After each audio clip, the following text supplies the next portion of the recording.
السلام علیکم۔ ملکوال سے ثقلین صابری کی رپورٹ۔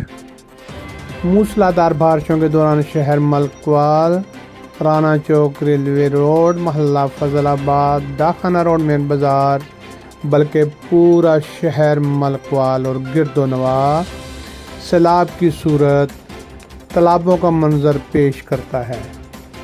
ہر بارش کے بعد ہمیشہ ایسا ہی ہوتا ہے۔ تحصیل، ایڈمنسٹریشن، عملہ، فنڈز اور تمام تر سہولتوں کے ساتھ موجود ہے۔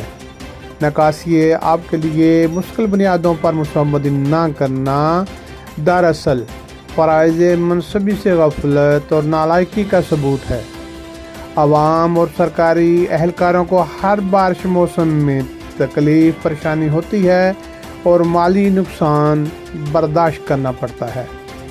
چک کرائے ملکوال کی صورتحال بھی تکلیف دہ ہے۔ بارش کا پانی تالاب اور سیلاب کی صورت اختیار کر گیا ہے۔ چک کرائے کے رہائشی کھڑے پانی کی آلودگی اور غلازت سے تنگ آ رہے ہیں۔ آبادی میں رہائشی مکانوں کو نقصان پہنچ رہا ہے اور فصلیں تباہ ہو رہی ہیں۔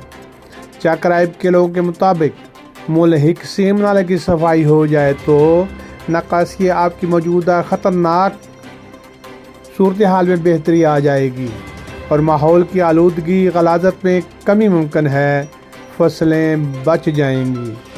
ملکوال اور چک ریب عوام کا مطالبہ ہے ضلعی اور تحصیل انتظامیہ موقع کا جائزہ لے اور مناسب حل مستقل بنیادوں پر کرے۔